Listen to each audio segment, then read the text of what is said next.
distinguished guests, and my dear friends. So I am from Kerala. First I am welcoming all of you to this great city of Cochin.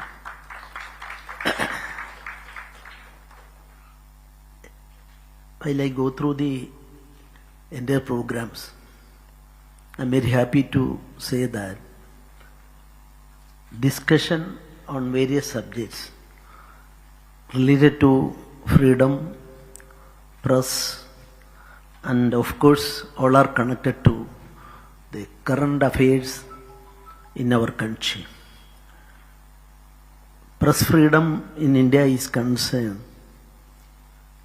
My view is, of course, some political touch may be there. During the last 50 years,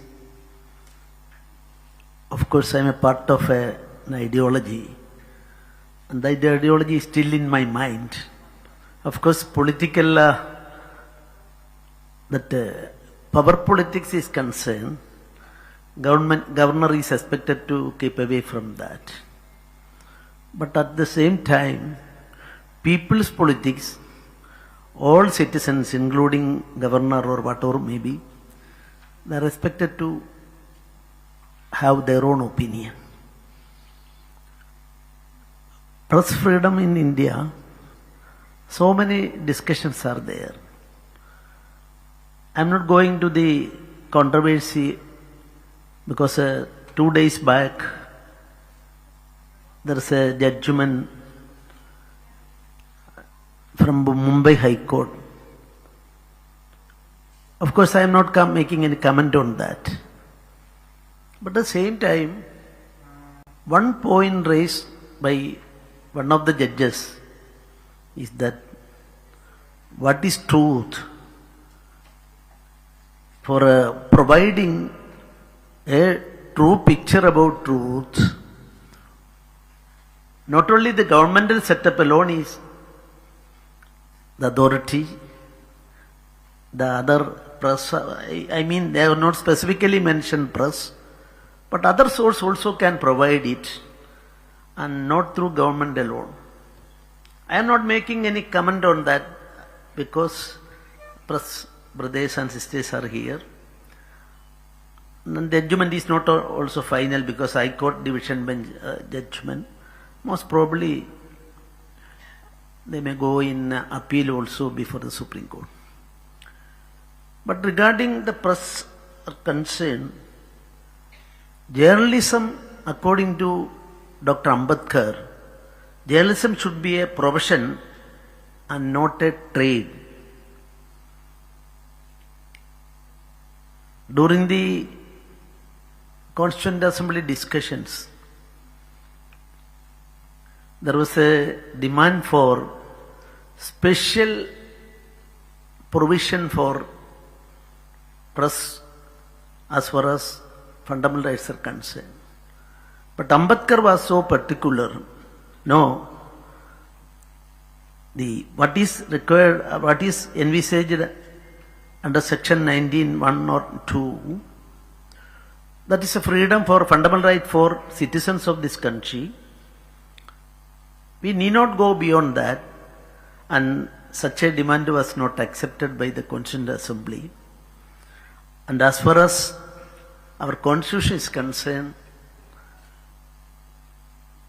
the fundamental rights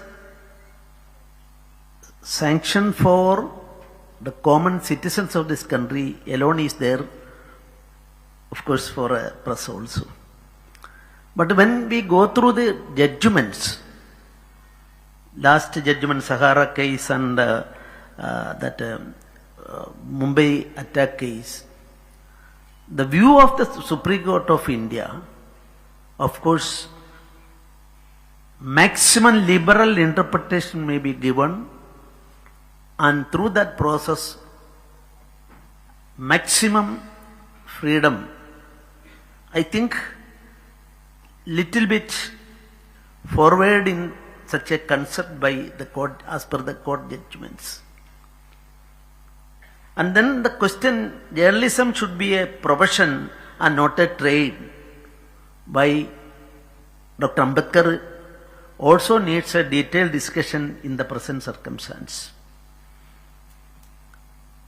I am not going to any controversy,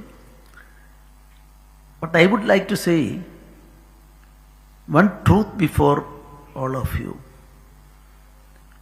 In American Constitution, I think 1791, first amendment was made, and that amendment was necessitated because special status as far as the fundamental right is concerned, human rights are concerned, special consideration should be given to the press, and for that purpose, first amendment to the American Constitution was made. With due respect to Nehruji, I am always accepting and respecting Nehruji. It's a service to the nation also in my mind. But first amendment in 1951, of course, 3 items were involved in that amendment. One is with respect to the introduction of 9th schedule. That means a 9th schedule was introduced, and prior to that only 8th schedule. And 9th schedule is concerned, if some law passed by the legislature, it cannot be interfered by, even review power also not for that. That is, if an item is included in 9th schedule, that is one of the 3 aspects are there as far as the first amendment is concerned.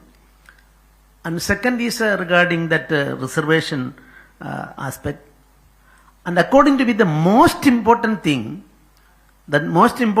is that freedom of expression and such related fundamental rights, whether government can interfere. 16 days discussion was in the parliament, and Nehruji's stand in parliament, I just request your attention to this part.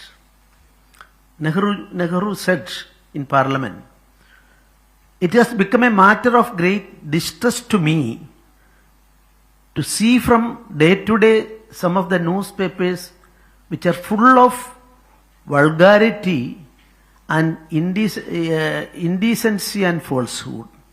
This is not injuring me alone or this house, but poisoning the mind of the younger generation, degrading their mental integrity and moral standards.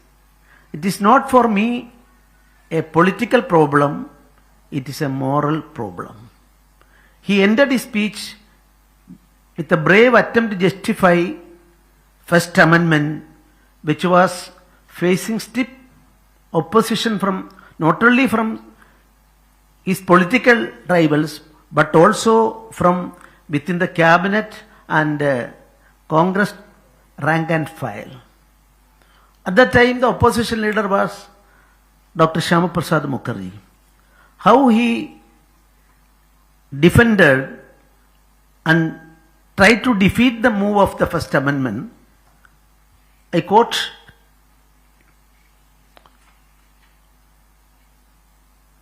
"The House deconstructed the Nehru speech so convincingly that even Congress MPs gave him a big round of applause to Shyama Prasad Mukherjee.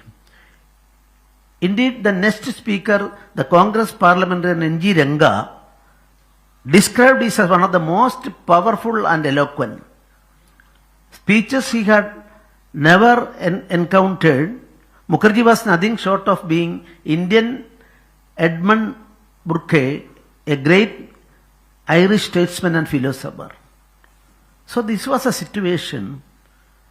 So First Amendment to Indian Constitution was made by our great Nehruji and others.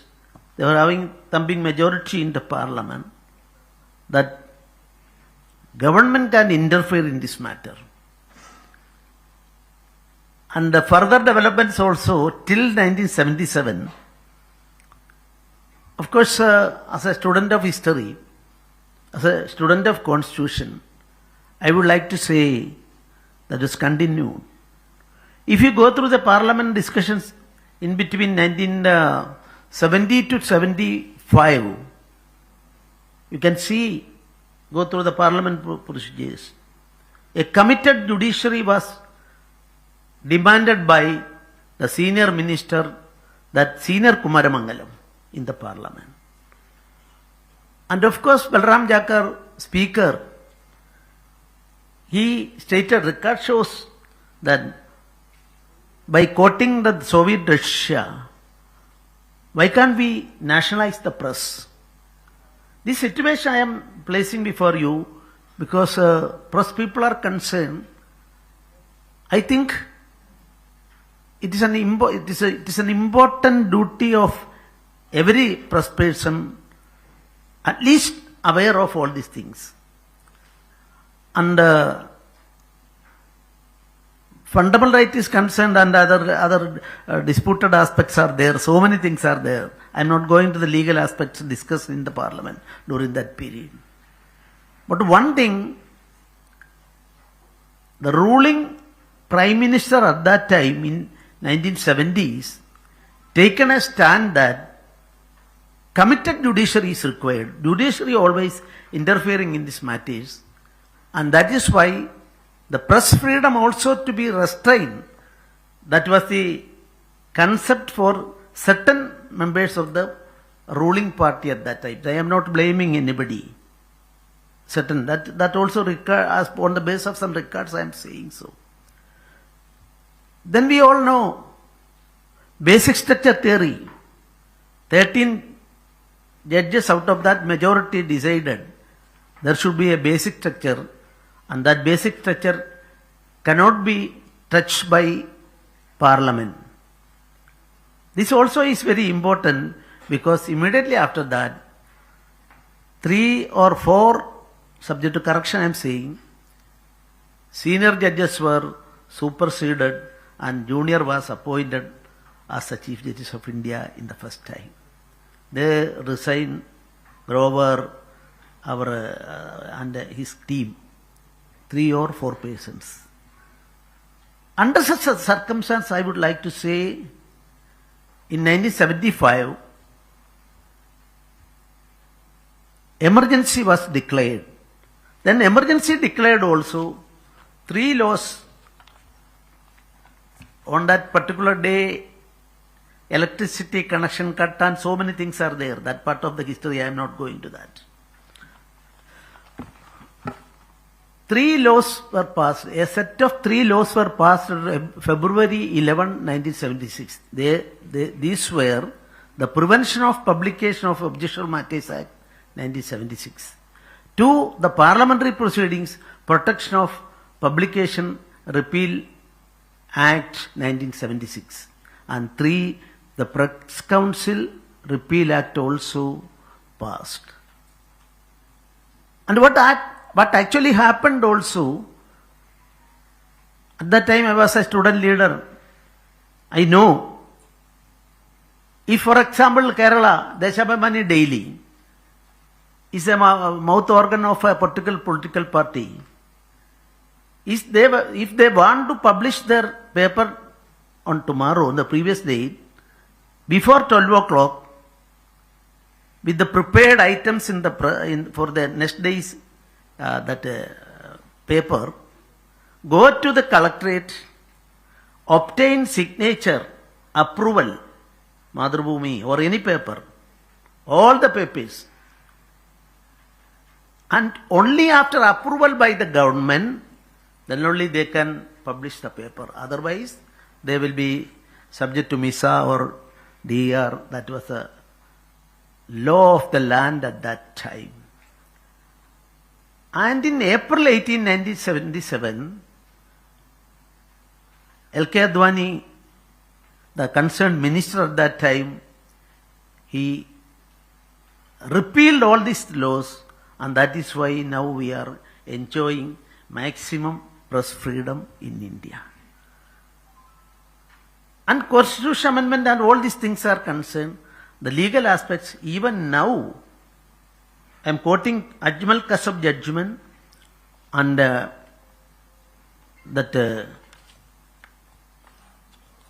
is in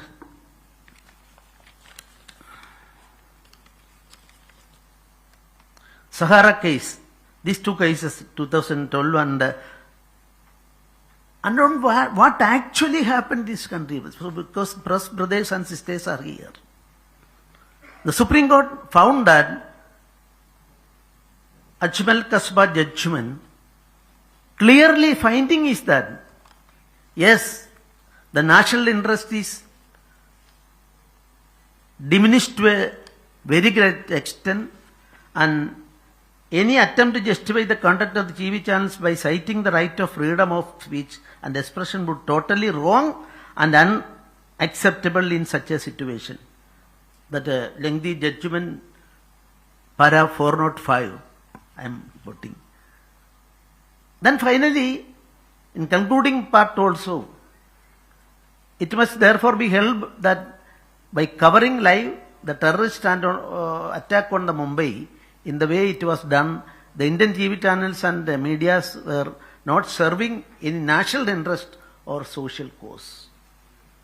On the contrary, they were acting in their own commercial interests, putting the national security in jeopardy. This was the finding of the Supreme Court. But even then, they have not made any ban.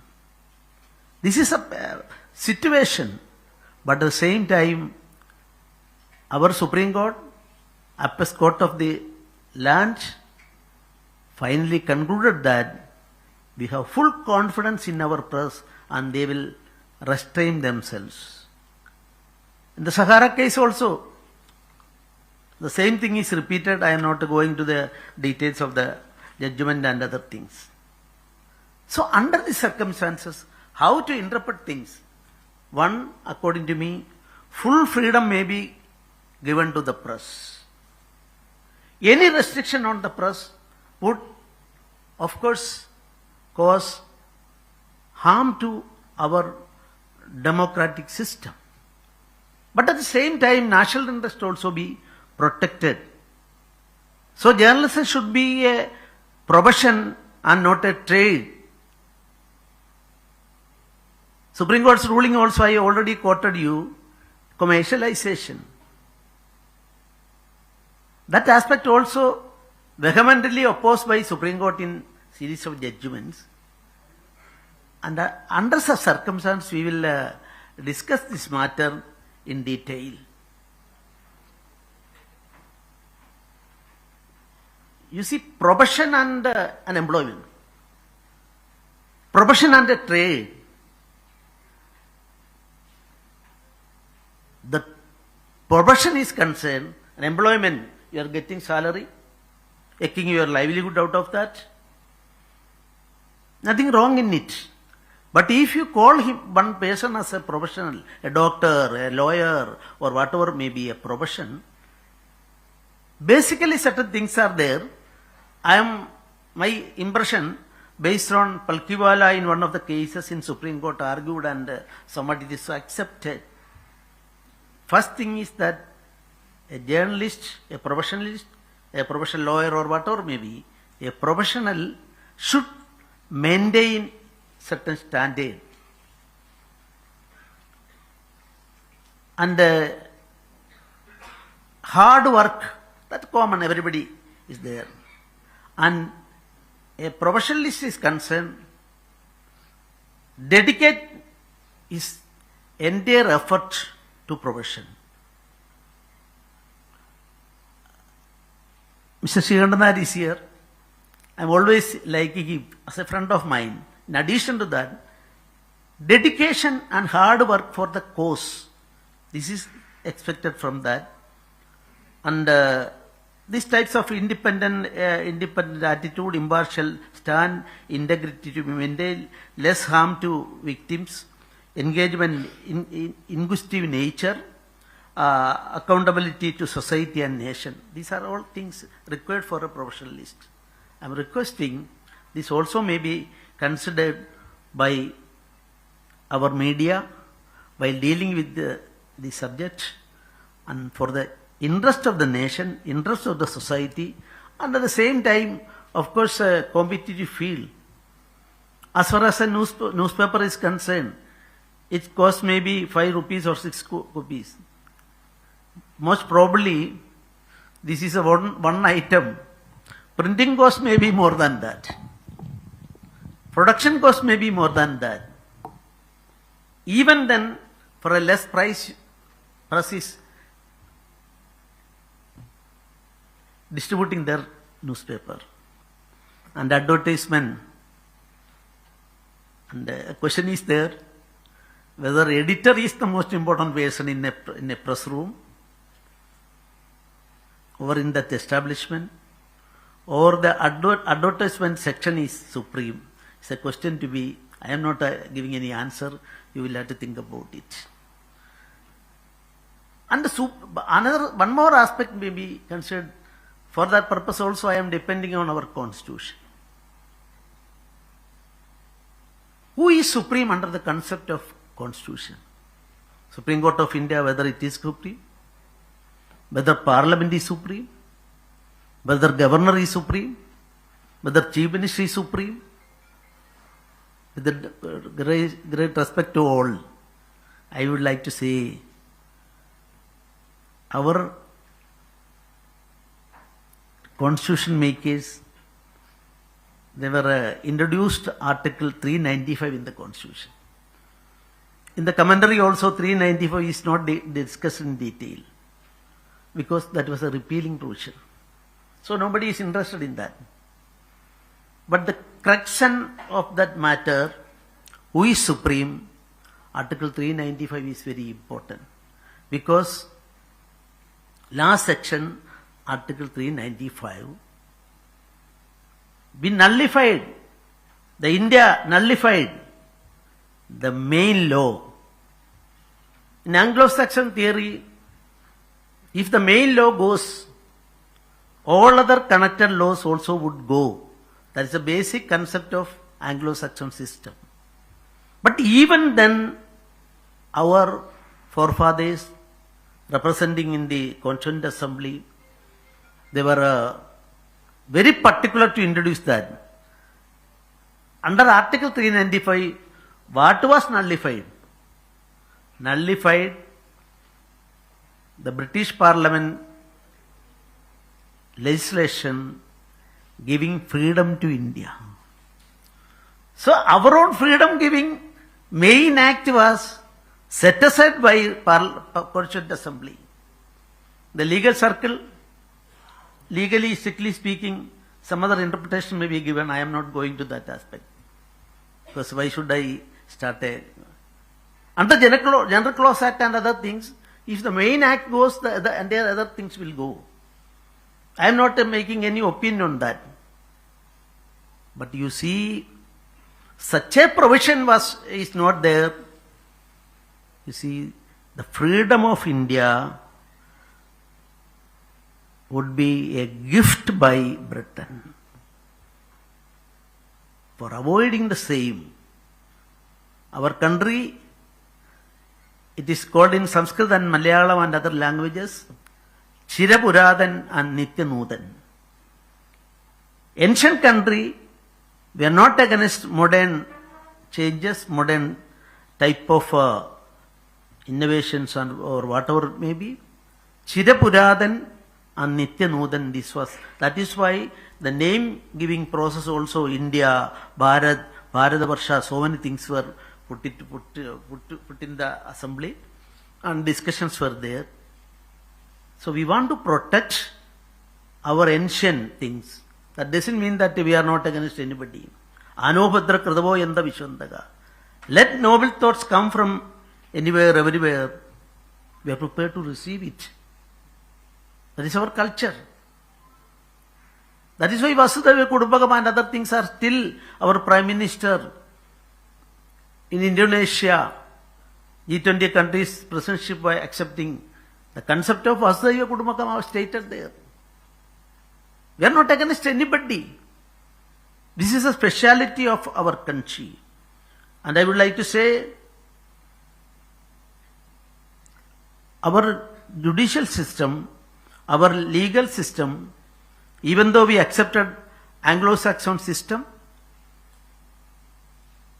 there is interpretation given by Supreme Court also in 2006 states that Yedo Dharmas Tado Jaya. The motto of, what is the motto of the Supreme Court? What is the motto as per the Constitution? Our country's motto, what is that? Satyameva Jayade. You see, Satyameva Jayade and Supreme Court's motto or dictum in one word, you can see in all the correspondence and even that building also you can see Yedo Dharmas Tado Jaya. It is taken from Mahabharata, other from Mundagopanishad. So these types of things may be Yedo Dharmas Tado Jaya. That is the most important slogan accepted by the Supreme Court, and we are following it. That in 2006, Supreme Court stated that Dharma, the word, there is no equivalent in English. Of course, righteousness and other words we are usually. Supreme Court stated that Dharma, there is no equivalent in English language. That is also stated by the Apex Court of India. And that is why I am saying, in our country, this Dharma concept taken from Mahabharata. In Mahabharata, 11 places, Dharma, the term Dharma, Yedo Dharmas Tado Jaya is used. But according to me, that is used by the mother of Duryodhana is most important. I think that in every field we will give some importance to this, not a religious concept. In India, we can't confine to any religion. The unity of India, of course, is concerned religion, caste or anything like that. Is not a unifying factor as such. But here, Mahabharata is concerned, Gandhari, in front of Gandhari, the Duryodhana, in the midst of that war, appeared in front of the mother and stated that, Mother, you bless me. We are in a dangerous situation. Our life is in danger. Normally, any mother bless him for his success. But here, what is stated by the mother is Yedo Dharmas Tado Jaya. That is accepted by our Supreme Court also. So the dharmic concept is required. I am quoting from the great American writer Henry David Thoreau in his famous book Walden wrote, rather than love, than money, than fame, give me truth. According to me, this is a basic concept expected from our media brothers and sisters. Gabriel Marcus also, we all know, Nobel Prize winner or laureate. He stated this thing in his book. My books are the books of a journalist. Then another occasion in another book he stated that power, what is a journalist? A power without a throne. Then he stated in detail that my story is also a real thing may be there in the starting point. From there, imagination and other things come. So given importance to press like that, and I'm concluding my speech. Before that, this type of some dangerous situation also arisen with respect to the existence of press freedom. We all heard about Napoleon Bonaparte. He declared one sentence that is accepted by the press and political setup in the world. 4 hostile newspapers are more to be feared than 1,000 bayonets. But at the same time, during his period in 19th century starting in Paris, altogether 73 papers were there, and out of that 60 papers were banned by him, closed by him. Same thing happened in our country also.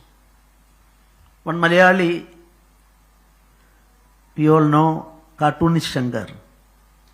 Nehruji inaugurated that. Then Nehruji told him, he's a person from Kayangalam, stated that, don't spare me. That type of democratic concept was there. But after 1975 emergency, he closed his establishment, Shanghai's Weekly, and sent the keys to the Prime Minister of India at that time. These types of situations are there. And the 10% press censorship, cancellation of, not cancellation alone, in certain provisions are repealed by the ruler during 1975-77. And under such a circumstance, as a concluding point, I would like to say, I have written a book and given to Shankar and our Srikandan Nair. Before I become the governor, I written a book. One chapter is related to 1977 election. This is only I am not antagonizing anybody. In 1977 election, of course we all know emergency was existing. Press censorship was there. Against the government nobody can write. Under such circumstances, 1977 election, if we compare with the 1971 election, the 1971 election, our 10 cow states are there. It is called as cow states. 231 seats are in these 10 states in the North India, including Hindi heartland. If you go through that, 1971 election, the Prime Minister of India at that time, her party got 220 seats out of this 231. But in 1977 election, you see, out of this 231, Hindi cow belt, certain people are calling it as cow belt. Cow belt area, only 2 seats received by that same Prime Minister and her party. And at the same time, you see, press censorship was there. No press has got the power to write independently. The threat was there. At that time, you see, South Indian states, this is a South Indian conference. South Indian states are concerned. I don't know, somebody should criticize me also on this aspect. In my book it is there. That is why before become the governor, I have written a book and our honorable Prime Minister released that book in 2017. Kerala, 20 parliament seats. All the seats were given in favor of the autocratic ruler. In Tamil Nadu, ADMK supported that setup. They together contested 35 seats out of the 40, 39 or 40, I don't know in the book given. Karnataka, 28 parliament seats, except 2, all others went in favor of the ruling setup. Andhra Pradesh, 90% of the seats given to autocratic setup in India. My Goa, all the seats in favor of that. But at the same time, illiterate people are more, poor people are more. The 10 states, each state I have mentioned specifically, the 10 states rose to the occasion because of their efforts, their voting, their consciousness reflected in ballot box. Our freedom, our press freedom, our fundamental rights, Article 226, all this issued by our India. The question is, I don't know whether serious research conducted by anybody. These 10 states view how we are depicting all wise and other educated, highly that civic conscience is so big according to certain writers. But because of this 1977 result alone, certain countries in the world now bestow one important compliment to our country, that is mother of democracy. Athens, Greece was the mother of democracy. But after 1977 election, Washington Post and certain such types of papers, so the greatest people, politically aware, socially conscious, education is nothing to do with that. And in addition to that, I am not saying anything, the press influence also on common people, what extent it will influence is a question mark to be answered by your conferences. And I'm very happy to see that a serious discussion happening on these types of subjects is a very, I welcome it, because it will strengthen our democracy. And I am congratulating the organizers of this great conference. Wish you all the best. Thank you very much. I declare that this is officially inaugurated. Thank you very much. Jai Hind, Jai Bharat.